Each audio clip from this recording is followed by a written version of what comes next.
तो कैसे हो दोस्तों। आपका एक बार फिर से हमारे यूट्यूब चैनल इजी टॉपिक में स्वागत है। तो फ्रेंड्स शुरू करते हैं हम आज का टॉपिक। तो हमारा आज का टॉपिक है विधान परिषद। तो हम आज बात करेंगे राज्य की Vidhan Parishad, legislative council of the state के बारे में। तो जैसे आपको पता है कि जैसे राज्यसभा और लोकसभा होती है, वैसे ही विधान परिषद और विधान सभा होती है। ठीक है फ्रेंड्स। तो ये विधानमंडल के दो सदन हैं, विधानसभा और विधान परिषद। ठीक है फ्रेंड्स, ये तो मोटे मोटे तौर पे आ गया जो हमने समझा। तो चलो फ्रेंड्स, थोड़ा सा विस्तार पूर्वक डिटेल में जान लेते हैं कि राज्य की विधान परिषद क्या है और इसका उल्लेख संविधान में कहाँ किए गए हैं। तो भारत में संविधान की धारा 168 के अंतर्गत भारत के प्रत्येक राज्य के लिए विधानमंडल की व्यवस्था होगी। किसकी व्यवस्था होगी? विधानमंडल की। ठीक है फ्रेंड्स। तो संपूर्ण विधानमंडल में दो सदन होंगे। ठीक है। तो संपूर्ण जो विधानमंडल होगा वो दो सदनों से मिलकर बनेगा। जैसे हमारी संसद लोकसभा और राज्यसभा से मिलकर बनती है, वैसे ही विधानमंडल भी विधानसभा और विधान परिषद से मिलकर बनता है। ठीक है। तो फ्रेंड्स, जो विधानमंडल है उसके तो आपने अभी पढ़ा कि उसके दो सदन होते हैं, एक विधानसभा और दूसरा विधान परिषद। ठीक है। तो विधान परिषद के बारे में हम आज पढ़ रहे हैं।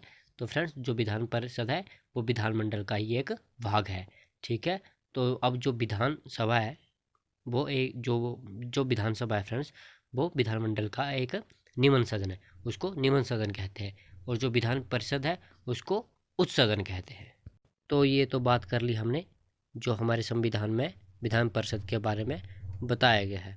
ठीक है फ्रेंड्स। तो चलो फ्रेंड्स, एक बेसिक सी बात जान लेते हैं कि जो विधान परिषद है वह आज़ादी के बाद कब कब बनी और कब कब ख़त्म हुई। ठीक है। तो सबसे पहले क्या है, जो विधान परिषद है वो बंगाल, बिहार, उत्तर प्रदेश, पंजाब, मद्रास जो अब तमिलनाडु है, और बॉम्बे जो अब महाराष्ट्र है, इन सब राज्यों में क्या थी? हमारी विधान परिषद थी। ठीक है फ्रेंड्स। तो 1957 में जम्मू कश्मीर में विधान परिषद का गठन हुआ। ठीक है। और 1957 में मैसूर, ठीक है, जो अब उसे जैसे कर्नाटक कहते हैं, उसमें भी विधान परिषद का गठन हुआ। और 1958 में नई विधान परिषद का गठन जम्मू कश्मीर में फिर से हुआ। और 1969 में पश्चिम बंगाल में जो विधान परिषद थी उसे ख़त्म कर दिया। 1970 में पंजाब में भी विधान परिषद को ख़त्म कर दिया, मतलब ख़त्म हो गई। और 1985 में आंध्र प्रदेश में भी विधान परिषद समाप्त हो गई।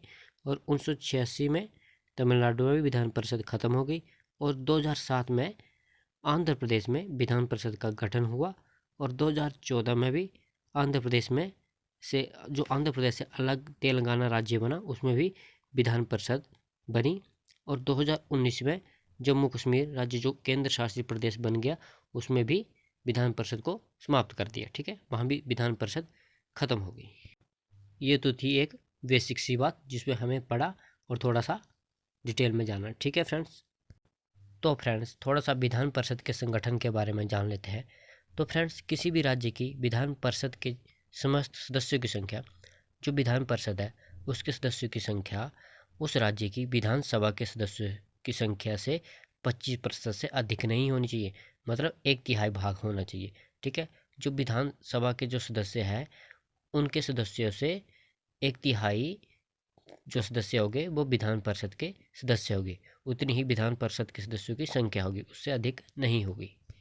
और फ्रेंड्स, जो विधान परिषद के जो सदस्य होंगे, जो सदस्यों की संख्या होगी वो 40 से कम नहीं होगी।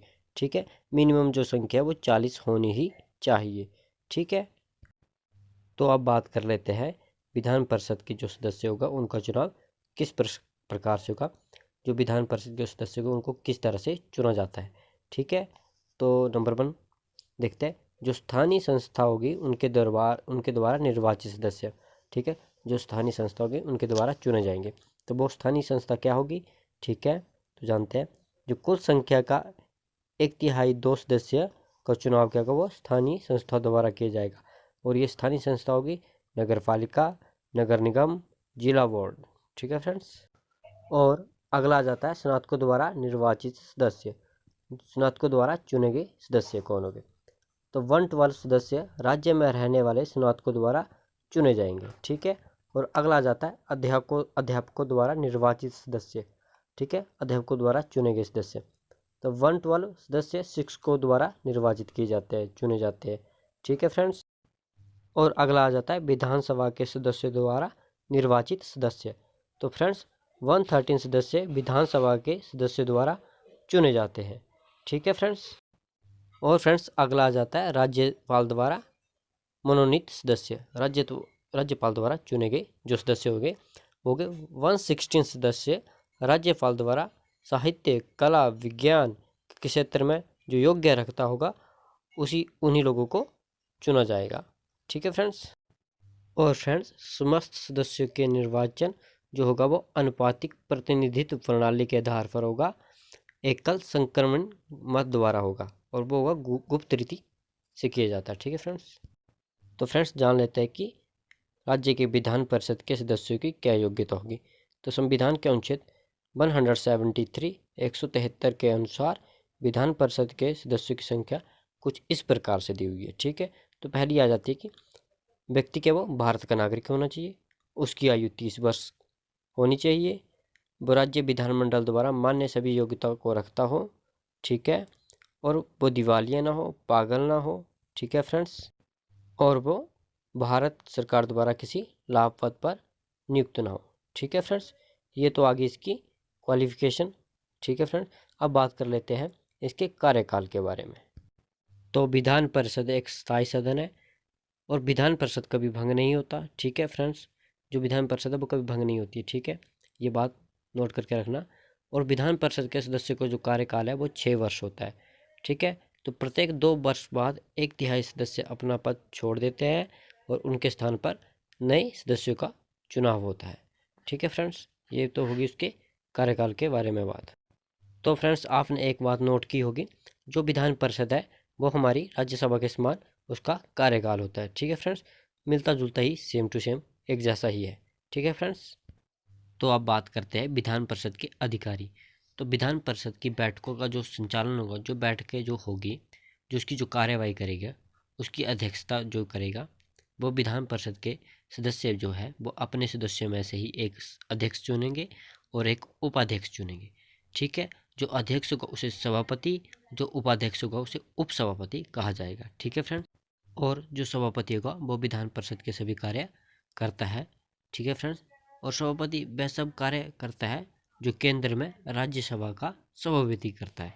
ठीक है। इसलिए मैंने आपको पहले बताया था जो विधान परिषद है वो राज्यसभा के मिलती जुलती ही है। ठीक है फ्रेंड्स। और अगर सभापति अनुपस्थित है तो उपसभापति सदन की अध्यक्षता करेगा, वह अन्य कार्य करेगा। ठीक है फ्रेंड्स। और सदन की जो बैठक होगी वह वर्ष में कम से कम 2 बार अवश्य होनी चाहिए और दोनों बैठकों में दोनों बैठकों का जो समय होगा वो 6 महीने से अधिक नहीं होना चाहिए। मीन्स की ये है कि जो वर्ष में जो 2 बैठकें होगी उनके बीच का जो अंतर होगा वो 6 मंथ से कम नहीं होना चाहिए। ठीक है फ्रेंड्स। उनके बीच अंतर को 6 मंथ का अंतर होना ही चाहिए। तो फ्रेंड्स अब बात करते हैं कि विधान परिषद की शक्ति क्या है। तो विधान परिषद को कुछ शक्तियाँ प्राप्त है। तो सबसे पहली आ जाती है विधायी शक्ति, यानी कि विधान बनाने की शक्ति। दूसरी आ जाती है वित्तीय शक्ति। ठीक है फ्रेंड्स। और तीसरी आ जाती है अन्य प्रशासनिक शक्तियाँ प्राप्त है। तो हमने विधान परिषद की शक्तियों के बारे में भी जान लिया। तो फ्रेंड्स अब कुछ इम्पोर्टेंट कीज पॉइंट जान लेते हैं जो कुछ याद रखने योग्य बातें हैं विधान परिषद के बारे में। तो पहली बात आ जाती है कि जो विधान परिषद है वो एक स्थायी सदन है और वो एक उच्च सदन है। ठीक है। और जो राज्य का जो विधानमंडल है उसका जो दूसरा सदन कौन होता है, वो विधान परिषद ही होता है। ठीक है। जो वर्तमान समय में विधान परिषद है वो भारतीय संघ के केवल 6 राज्यों में ही है। ठीक है। तो वो 6 राज्य कौन कौन से हैं फ्रेंड्स? उत्तर प्रदेश आ जाता है आपका, बिहार आ जाता है, महाराष्ट्र आ जाता है, कर्नाटक आ जाता है और जम्मू कश्मीर और आंध्र प्रदेश। ठीक है। तो अब जम्मू कश्मीर की बात करते हैं तो वो केंद्र शासित प्रदेश में परिवर्तित हो गया है, तब्दील हो गया है। तो वहाँ पर भी जो आपकी विधान परिषद है उसको समाप्त कर दिया है। तो फ्रेंड्स ये कुछ इंपॉर्टेंट की पॉइंट्स हैं जो आपको याद रखने चाहिए। ठीक है फ्रेंड्स। तो फ्रेंड्स हमारा आज का वीडियो विधान परिषद था। तो आपको विधान परिषद हमारा वीडियो आज का कैसा लगा ज़रूर बताएं और कमेंट करके हमें बताएं। कुछ आपको परेशानी है, कुछ वीडियो में और इम्प्रूवमेंट की ज़रूरत है कुछ मिस्टेक होती है तो भी हमें कमेंट करके ज़रूर ज़रूर बताएं फ्रेंड्स। और हमारे वीडियो को लाइक शेयर और सब्सक्राइब करना ना भूलें। तो फ्रेंड्स, तब तक के लिए धन्यवाद। हमें इजाज़त दीजिए, मिलते हैं अगले वीडियो में।